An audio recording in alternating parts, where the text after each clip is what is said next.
Estamos en línea en estos momentos con el abogado defensor de esta pareja, con Claudio Lofval, quien ha tenido la amabilidad de atenderlos. ¿Qué tal, abogado? ¿Cómo le va?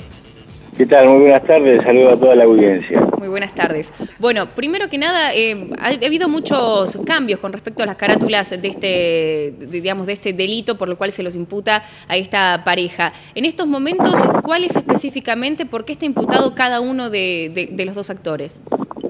Están imputados ellos por reducción a la servidumbre, que inicialmente se lo había acusado por privación ilegítima de la libertad, y después la Cámara lo redujo a reducción a la servidumbre, simultáneamente por lesiones graves, ambos también están por estafas, y en el caso de él está acusado de abuso sexual, y hay una confusión o una discusión respecto a si la acusación de abuso también le alcanza a ella o solamente quedaría circunscrita en la persona de Jesús Olivera.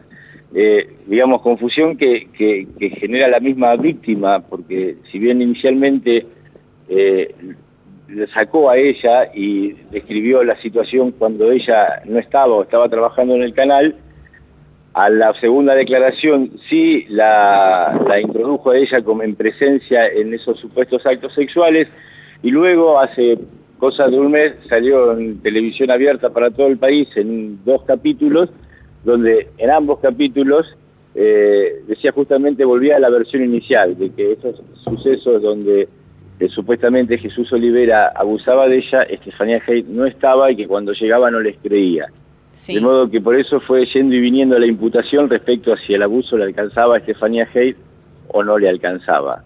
También esta fue variando la acusación respecto a si era privación ilegítima de la libertad o reducción a la servidumbre, porque inicialmente se los acusaba de una privación ilegítima de la libertad, cuando después quedó comprobado que la víctima había estado durante ese periodo de cautiverio andando en colectivo o haciendo trámites públicos o haciendo interceptada inclusive en 2 oportunidades por la policía, a la cual le pidió que la llevara a su supuesta celda o a su supuesto lugar de cautiverio. Ah, bien, entonces ya queda descartado entonces la privación ilegítima de la libertad, que sería el artículo 142 bis, si no me equivoco, que está agravado por lesiones.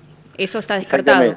Exactamente. Pese a que la Fiscalía insistió, ya el juzgado de garantías había cambiado la carátula a reducción a la servidumbre, después en la elevación a juicio, la Fiscalía insistió con la acusación inicial, también le agregaba a ambos la tentativa de homicidio, pero en la elevación a juicio la defensa la apeló y la Cámara resolvió que llegaran a juicio por los que te contaba inicialmente, el de lesiones para ambos, el de estafa para ambos, el de reducción a la servidumbre para ambos y el de abuso sexual solo para Olivera.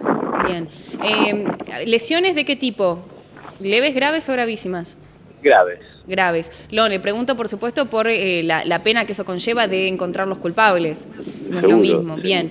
En este caso, más allá de las carátulas, todo este conjunto de imputaciones que se le está realizando a ambos, estamos hablando de de caso de encontrar los culpables, por supuesto, ¿no? De una condena muy grande. Ya a esta altura, ¿qué es lo que se puede decir? Vale la aclaración, porque la fiscal que intervenía en el caso, a pesar de que todavía no llegamos a juicio, hablaba de 40 años en su spot de campaña, a la cual la llevó a ser legisladora provincial. Y en sus spots aparecían la figura de procesados que todavía esperaban un juicio, que por lo tanto eran técnicamente inocentes, mientras una voz en off relataba que había conseguido 200 años de condena, sumando todas las condenas que había obtenido, pero las únicas imágenes que se exhibían eran las de estos 2 imputados. Lo traigo a cuento porque hoy en el pequeño contacto que tuvieron con la prensa, Estefanía Haidt se dedicó justamente a resaltar esto, es decir, me utilizaron hasta como una campaña política, cuando todavía la Constitución dice que soy técnicamente inocente. Sin embargo, se hizo hasta campaña con estas 2 personas que tienen prisión preventiva. Bien. Yo creo que hay muchas cuestiones que están infladas desde el punto de vista que existen en los medios, pero no existen en los expedientes. ¿Como por ejemplo? Y como por ejemplo, digamos, esta causa empezó al revés, empezó con la sentencia que daba el propio intendente Mócero de Coronel Suárez en la puerta de la casa de los imputados el día de la detención, diciendo que en las computadoras secuestradas había videos de desnudez y de abuso y de violencia. La fiscal interviniente, ahora diputada, decía que para el encierro preventivo alcanzaba con el video que estaba en el teléfono, pero que para llegar a una certeza donde respaldar una sentencia, había los videos de las computadoras que mandaron a periciar a Mar del Plata, pero resulta que de las computadoras no encontraron nada, ningún video, de modo que se van a tener que arreglar con lo que tenían a los 15 días. Y no solamente eso, hoy la Fiscalía obviaba como elementos de prueba las computadoras que mandaron a Mar del Plata. La defensa hizo fundamental hincapié en incorporar todos los secuestrados, no solo los papeles que encontraron en la casa, que también demuestran que existían las asociaciones civiles que dicen mis clientes, en las cuales participaban los tres, sino también que en las computadoras secuestradas el fiscal no encontró elementos para sostener una acusación, pero sí nosotros encontramos muchos elementos para lograr una absolución. Es decir, nosotros queremos que las computadoras secuestradas sean parte de las pruebas del juicio, porque allí el fiscal no encontró nada para acusar, pero nosotros vamos a encontrar la llave de su calabozo. Bien.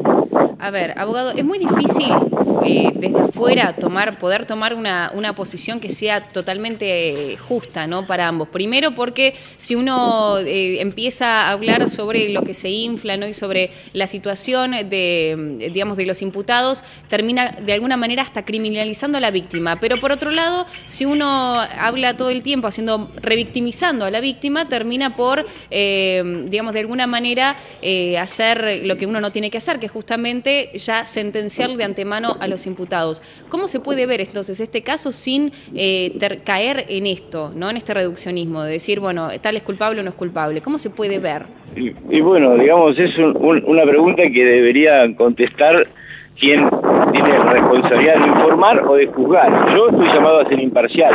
El fiscal está llamado a ser de alguna manera imparcial para sostener la acusación.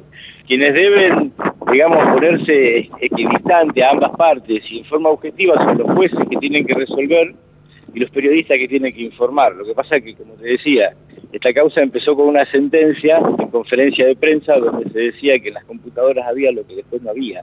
Bien. Y entonces es muy difícil, digamos, tener el punto de objetividad. Hoy por hoy usted entonces podría ratificar esto de que hay más causas para absolver que para condenar. Sí, yo estoy absolutamente convencido que van a ser absueltos. Muy bien. Bueno, abogado, ha sido muy amable por este contacto. No, gracias a ustedes por interesarse en esta causa. No, por supuesto. Hasta luego. Muchas gracias.